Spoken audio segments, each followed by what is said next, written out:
मैं मझ वेची मैं गां वेची नाले 5 मरले या थां वेची और मैनू पैसे दी कोई कमी नहीं आई और मैनू कीड़ा आया तो मैं तां मज़ाहिया अंदाज में नज़्में सुनाकर सोशल मीडिया पर वायरल होने वाला शौकत माही।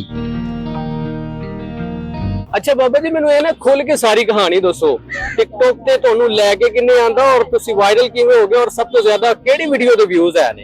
ये मझ कहानी है जी।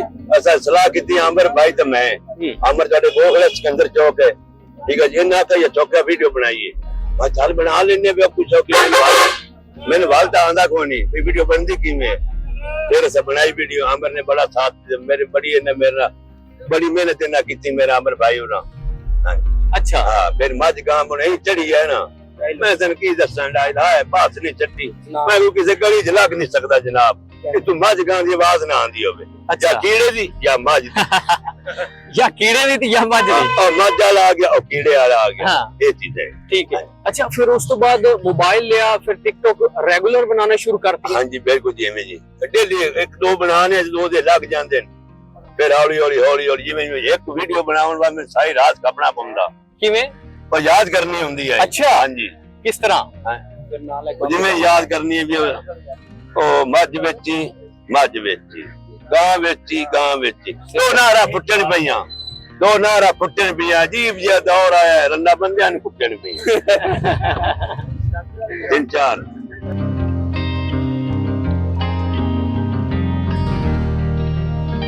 बाबा जी वो मझ गां वाला फिर सुनाओ तुसी। आज पिछाड़ जा मझ गां रस या मैं रस ओके मेरे जोड़े में रच गई मैं सोना मझ दी बात पीना तो कीड़े दी बात चंगी परेशानी मेरे मगर लग गई है। चलो जी सुनाओ। मैं मझ वेची मैं गां वेची नाले 5 मरले या थां वेची और मैनू पैसे दी कोई कमी नहीं आई और मैनू कीड़ा आया तो मैं तां वेची। अच्छा ये जुमला जो है ये आपको किसने दिया कि यही जुमला आपने बोलना है? ये अपना दिमाग है। हाँ मैं बड़े टोटे बड़े वेल्ड कार से मंजिल मकसूद से पहुंचाई। हाँ जी अच्छा जी। अच्छा मैंने ये दसो ਤੁਹਾਡੀ सब तो ज्यादा वीडियो केड़ी निकली है और केड़ी नहीं? यो मझ गां वाली किथे जाना मझ गां आ गया, किथे जाना मझ गां आ गया। मैं शहर जाना ही छोड़ दिता है जनाब और लोग प्यार ही ना करते हैं, मेरे को बर्दाश्त नहीं होता जी। अच्छा उन टिकटॉक तो कुछ कमा रहे हो? सर जी झूठ नहीं मारना, 1 रुपया नहीं कमा रहे। हाँ इज्जत मेरी जितनी मर्जी मिल रही है। अच्छा हाँ जी। ਤੇ ਕੀ ਖਿਆਲ ਨੇ ਤੁਹਾਡੇ ਕਿ ਟਿਕਟੌਕ ਕੋਈ ਦੇਗੀ ਸੋਸ਼ਲ ਮੀਡੀਆ ਦੇਣ? ਉਮੀਦ ਤਾਂ ਲੱਗੀ ਖੜੀ ਹੈ। ਉਮੀਦ ਲੱਗੀ ਹੈ। ਰਿਸ਼ਤੇਦਾਰ ਜਿਹੜੇ ਨੇ ਉਹ ਕੀ ਕਹਿੰਦੇ ਨੇ ਕਿ ਬੁੱਢੇ ਬਾਰੇ ਕੀ ਕੰਮ ਸ਼ੁਰੂ ਕਰ? ਹਾਂ ਬੁੱਢੇ ਬਾਰੇ ਬੇਸ਼ੱਕ ਪਿਆ ਕਰਨਾ ਹੈ, ਜਵਾਨੀ ਵਿੱਚ ਹੋਵੇ ਬਲਵਾਨ ਮੰਜ਼ਲ ਮਨ ਨਹੀਂ ਹੈ, ਰੋਲਾ ਨਹੀਂ ਹੈ, ਕੋਈ ਮਸਲਾ ਨਹੀਂ ਜਨਾਬ। ਹਾਂ ਇਹ ਤੁਹਾਡੇ ਸ਼ਹਿਰ ਦੇ ਲੋਕ ਜਿਹੜੇ ਤੁਹਾਨੂੰ ਦੇਖਦੇ ਨੇ ਇਹ ਕੀ ਕਹਿੰਦੇ ਨੇ? ਇਹ ਜੀ ਬੜਾ ਪਿਆਰ ਕਰਦੇ ਨੇ। ਸਿਕੰਦਰ ਚੌਕ ਵਾਲੀ ਆਵਾਮ ਜਿੰਨੀ ਵੀ ਮੇਰੀ ਖੜੀ ਹੈ ਇਹ ਸਾਰੇ ਮੇਰੇ ਨਾਲ ਪਿਆਰ ਕਰਦੇ ਨੇ।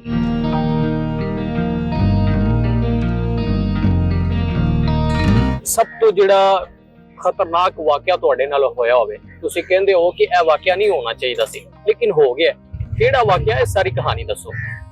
सारे सुबह दुखेड़ा वाक्यों ने बांह टूट गई, हड्डियां टूट गई, एक हाथ ना हलवा बरता दा वरना ये तू खतरनाक वीडियो और केड़ी मेरी जान लेनी ने मेरी ये आखिरी वीडियो है जड़ी बाहर खतरनाक वीडियो मैं बना जावा मुंह ना जिन्नी मर्जी चबना वाट लईए। हां खतरनाक वीडियो बड़ियां पईयां लेकिन मैं बनाणियां ने ते बनाया करो, वायरल हो जाओ। दे हो वायरल दा रोना ही कोनी भी। हां मैं तिलकन तां वायरल हो जाना हुन कड़ी लोड़ मेहनत करन। अच्छा बाबा जी मैनू ये दसो कि ये लिबास जेड़ा तुसी पहनया ते मुंडे छुंडे पा देन, तुसी तो बुढ़े हो गए हो। मैं बुढ़ा? हां जी मैं बुढ़ा में चौकले पता कोनी है ओ मेरी जवानी है हुन क्यों नहीं मेरी जवानी हुन हो रही है। टिकटॉक ने मैंने जवान कीता है। टिकटॉक मैं पहले बुढ़ा ही सी और यहाँ वेरा बुरा हार बना हुई मैं जवान हो गया दोबारा फिर चल। हाँ जी ਤੁਹਾਨੂੰ ਪਤਾ ਹੈ ਕਿ ਵੀਡੀਓ ਕਿਵੇਂ ਵਾਇਰਲ ਹੁੰਦੀ ਹੈ? ਲੋਕ ਜਿਹੜੇ ਨੇ ਉਹ ਟਿਕਟੌਕ ਤੇ ਟ੍ਰਿਕਾਂ ਲਾਉਂਦੇ ਨੇ, ਕਿਹੜੀ ਟ੍ਰਿਕ ਹੈ ਜਿੰਦੀ ਵਜ੍ਹਾ ਤੋਂ ਤੁਸੀਂ ਵਾਇਰਲ ਹੋ ਗਏ ਹੋ? ਆ ਜਿਹੜੀ ਹੁੰਦੀ ਹੈ 1 ਲੱਖ ਬੰਦੇ ਵੇਖ ਲਈ 2 लाख मिलियन होता 10 लाख का। आपने बाबा जी को वायरल कर दिया है। मरियम नवाज का जो आटे वाली स्कीम चल रही थी तकरीबन सर्दियों की बात है, तो हमने इनकी जो है ना वीडियो बनाई कि मैनू तो तुसी आटा ही नहीं दिता, तुसी गरीबां नू किवें देना है। ते इन्हां ने वीडियो जो बनाई ते वो हो गई वायरल। फिर इन्हां नू खुद फोन आया स्पैशली, उन्होंने आटा दिता ने कि भाई साडी तुसी हुण बनाओ वीडियो कि सानू मिल गया आटा। ठीक है, ते आटा जो इन्होंने मिला बड़ी खुशी हुई ना, फिर उन्होंने मुताबिक वीडियो बनाई कि भाई मैनू मिल गया, तुहाडी बड़ी मेहरबानी। ते इस तो बाद फिर सानू स्टार्टअप से लिया कि इन्हां दी अच्छी वीडियो बनानी शुरू की, इन्हां दी लाइफ दे बारे कीतियां। ठीक है, फिर रात नू जो हलवा लांदे ने, फिर इस तो बाद भी मतलब नाल काम ही करते ना, नाल वीडियो नू टाइम देंदे ने।